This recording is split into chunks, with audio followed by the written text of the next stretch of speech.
Dry canning beans is super popular right now, and I understand the appeal. There's no soaking, no waiting, just straight into the jar and canned. But there is a major trade-off here that I don't see people talking about. Beans are famous for causing digestive discomfort, bloating, and gas are par for the course. But there's a very simple step that we are neglecting that goes a long way to mitigating those effects of legumes. When you soak your beans, especially with an acidic ingredient, you break down a lot of those compounds that create those unpleasant side effects. So if that is something that you're interested in, you want to enjoy your beans without the uncomfortable side effects, this is the video for you. I'm going to show you how to can soaked, properly prepared beans. It's very simple, and you can do it with just a little bit more time and effort than dry canning. I'm using pinto beans today, but you can do this exact same method with any kind of beans that you like.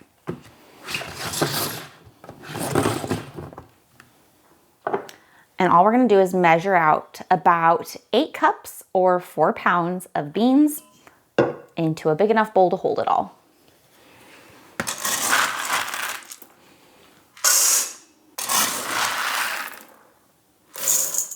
Okay, when you're doing dried beans or any grains, anything like that, it's good to give it a cursory look through, make sure there's no rocks, debris, anything that you really don't want to be eating.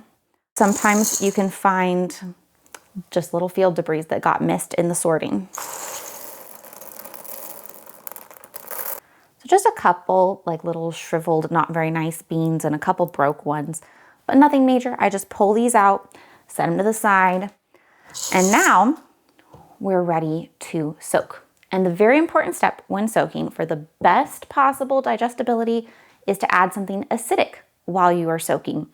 So for me today, I'm going to be using an acidic whey from cheese making, but you can use apple cider vinegar, lemon juice, any kind of acidic ingredient that you have on hand. And you don't need a ton. For this much, I probably do 1/4 to 1/2 cup, just a good healthy splash. And then I top the rest up with lukewarm water and just let it sit 12 to 24 hours, and then it's ready for us to proceed with canning.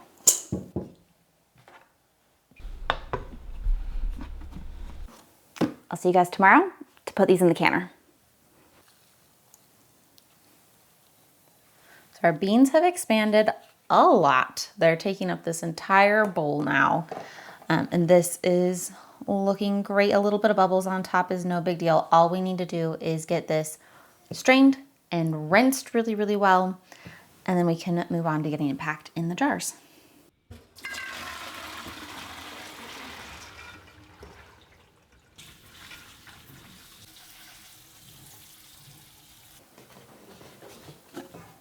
All right, so now we just gotta get them in the jars and get them in the canner. You have a couple options though right here.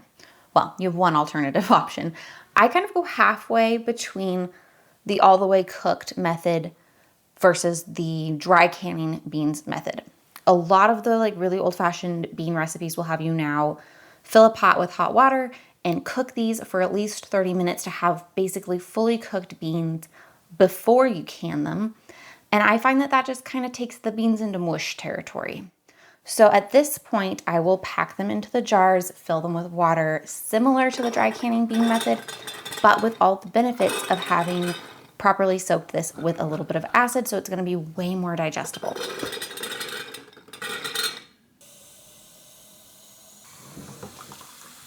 So jar's about halfway full with beans, and then we're just gonna top it off with water, or you could also use broth if you want to have brothy beans. That's totally an option.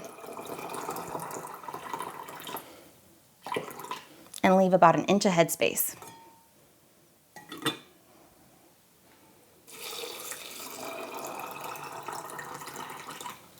Now we just wipe the rims and apply the lids like normal.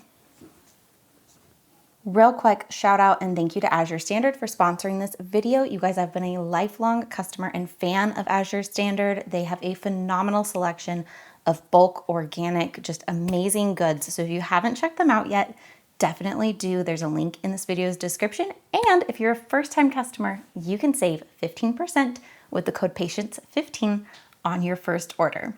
Anyway, lids.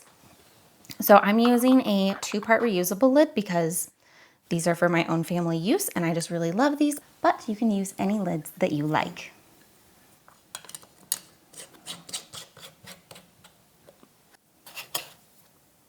Okay. Now we're just gonna pop these in a canner.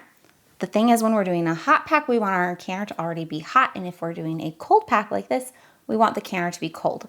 So I've got a couple quarts of water in the bottom of my pressure canner. You set your pressure canner up however the directions for your specific model tell you to. And we're gonna process quarts for 90 minutes and pints for 75 minutes. My personal pressure is gonna be 12 pounds of pressure for my altitude, but again, check your manual, check your elevation for what you needed to do for your own situation.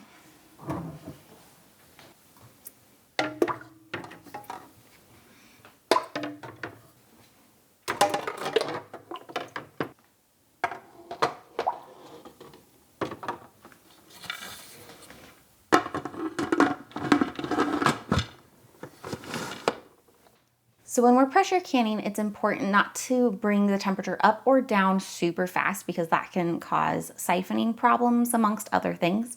So I've just got this on a medium low heat. We're gonna bring it up nice and slow, and then we're gonna wait for steam to be coming out of this vent for about 10 minutes before we add the little pressure weight, and then we will start the timer after the pressure builds to the required number. So that 75-minute or 90-minute timer does not start until this is vented for 10 minutes.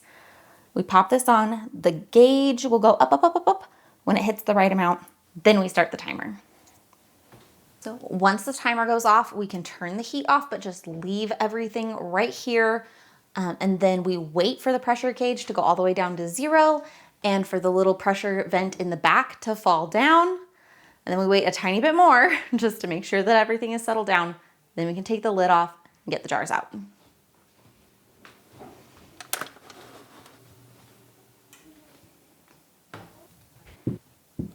Now, if you're using 2-part metal lids, you're done. But since I'm using these reusable lids, I have one more step. I just have to tighten the lids down really quick.